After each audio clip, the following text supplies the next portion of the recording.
When a baby elephant laid down and wouldn't wake up, its mother became worried that something was wrong. But it's what the mother did next that will truly shock you and leave you speechless.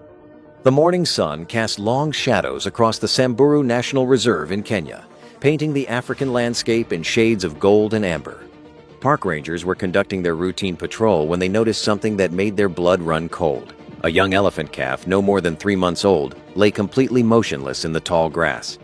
Standing over the tiny body was the calf's mother, a magnificent elephant named Nkuru, whose distressed trumpeting could be heard echoing across the savannah. The rangers immediately radioed for help. Dr. Sarah Mitchell, a wildlife veterinarian who had been working in the reserve for over a decade, arrived within minutes. What she witnessed through her binoculars made her heart sink. The calf wasn't moving at all. Not even the gentle rise and fall of breathing was visible. Nkuru was frantically nudging her baby with her trunk, trying desperately to get any kind of response. But the little one remained still as stone. Dr. Mitchell had seen this heartbreaking scene before. In the wild, infant mortality among elephants is devastating, and mothers often refuse to leave their deceased calves for days, mourning in a way that's almost unbearably human. But something about this situation felt different. Nkuru wasn't just standing guard. She was actively working, moving around her calf in deliberate patterns, touching specific parts of the baby's body with her trunk, almost as if she was conducting some kind of examination. The rescue team assembled quickly, but they faced an impossible dilemma. Getting close to a distressed mother elephant is extraordinarily dangerous. Elephants are incredibly protective of their young, and a mother who believes her calf is threatened can become aggressively defensive, capable of charging at speeds of up to 25 miles per hour. With her size and strength, Nkuru could easily overturn their vehicles, or worse. But if the calf was somehow still alive, every passing second mattered. Mitchell made the difficult decision to wait and observe. Through their high-powered camera, the team watched as Nkuru continued her mysterious behavior. She would lower her massive head, place her trunk on different parts of the calf's body, then step back and trumpet softly. Then, she'd repeat the process. It was like watching a surgeon methodically working through a procedure, except this surgeon weighed over 6,000 pounds and was operating on instinct alone. Hours passed. The African sun climbed higher in the sky, and the temperature soared past 100 degrees. The team set up a temporary observation post, rotating shifts, so someone was always watching. Other members of Nkuru's herd had gathered nearby, forming a protective semicircle around the mother and calf. This unusual behavior only deepened the mystery. Elephant herds rarely stopped moving for this long, especially in the heat of the day when they needed to find water and shade. By afternoon, Dr. Mitchell noticed something that changed everything. Through her binoculars, she saw the calf's ear flicker, just once, barely perceptible, but definitely movement. Her pulse quickened. "The calf is alive," she whispered to her team. But if the calf was alive, why wasn't it moving? Why wasn't it responding to its mother's increasingly desperate attempts to rouse it? The team reviewed everything they knew about elephant health, infant disease, and possible toxins in the area. Had the calf eaten something poisonous? Was it suffering from a neurological condition? Had it been injured by a predator? None of these explanations quite fit what they were seeing. A poisoned or injured elephant would show other symptoms. This calf looked peaceful, almost as if it were simply in a very deep sleep. As the sun began its descent toward the horizon, Nkuru's behavior became even more purposeful and intense. She began digging at the ground with her front feet, creating a shallow depression near the calf. Then, using her trunk with remarkable gentleness, she began moving dirt and dust, covering specific parts of the calf's body. The rangers watched in amazement. They had never seen anything quite like this before. What was she doing? Dr. Mitchell suddenly sat up straight, her eyes wide with realization. "I know what's happening," she breathed. She grabbed her radio and called the team together, speaking quickly and urgently. "We need to create shade. Now. Large shade. As much as we can, positioned over both of them." The team looked at her in confusion. Shade. That was her emergency intervention. But Mitchell was already moving, directing them to bring their vehicles around, to position them in a specific way that would cast shadows over Nkuru and her calf without getting too close to the protective mother. They unfurled large tarps, extending the shaded area even further. Nkuru watched these activities with obvious suspicion. Her ears flared wide in a warning posture.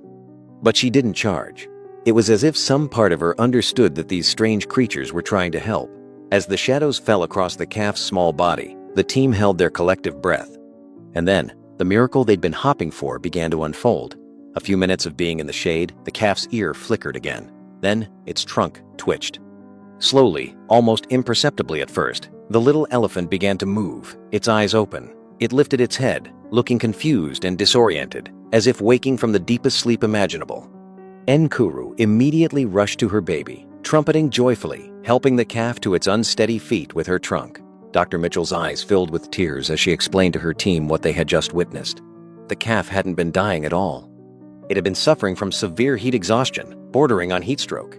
In baby elephants, extreme heat can cause a state that resembles a coma. The body essentially shuts down to protect vital organ, making the animal appear dead or near death. But here was the truly astonishing part.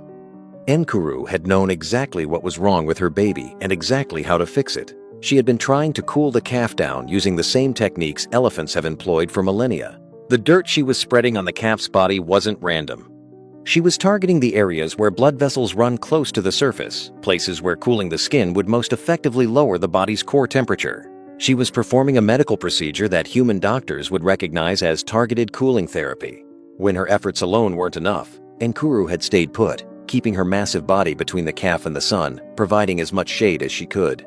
She had called the rest of her herd for backup, creating a living shelter. She had refused to move to water or food because she understood that moving her baby in that condition could be fatal. Enkuru kept her trunk draped protectively over her baby, checking on the calf constantly with gentle touches. As the herd finally began to move toward the river, walking slowly to accommodate the still weak calf, Mitchell radioed headquarters with her report, but she found herself struggling to put into words what she had witnessed. This wasn't just animal instinct. This was intelligence, problem-solving, and medical knowledge passed down through generations of elephants. Enkuru had diagnosed her calf's condition and implemented a treatment plan. When she needed additional help, she had somehow understood that the humans watching from a distance could provide the extra shade her baby needed to survive. News of the rescue spread quickly through the wildlife conservation community and then to the world. Scientists who had spent their careers studying elephant intelligence came to interview Dr. Mitchell and review the footage. The video captured by the rangers' cameras showed something that changed the way many people thought about animal consciousness and maternal instinct.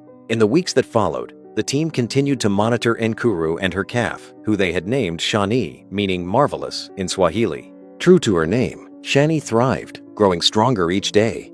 Enkuru remained an attentive and careful mother, and the team noticed she now seemed to prefer moving the herd during the cooler hours of early morning and late evening, avoiding the midday heat. The incident became a powerful reminder of something that wildlife conservationists have long known, but that the world often forgets. Animals are not simple creatures operating on pure instinct. They think, they feel, they learn, and they love. They possess knowledge and wisdom that humans are only beginning to understand. As Dr. Mitchell watched Shani playing with other calves in the herd one evening, trumpeting joyfully and kicking up dust, she reflected on that terrifying day when the little elephant wouldn't wake up. She thought about Nkuru's unwavering determination, her sophisticated understanding of her baby's condition, and her remarkable ability to communicate her need for help. That mother elephant, Mitchell told the rangers, was the best doctor I've ever worked with. She knew exactly what her baby needed, and she never gave up. She saved her own calf's life, and all she needed from us was a little shade and a lot of trust. And in the end, that's exactly what makes this story so powerful. It's not just about survival in the wild or the harsh realities of nature. It's about a mother's love, a mother's intelligence, and a mother's absolute refusal to give up on her child.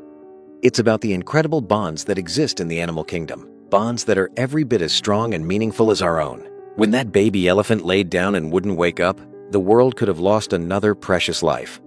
Instead, we gained something far more valuable, a profound new respect for the wisdom of elephants and the power of a mother's determination to save her child, no matter what it takes.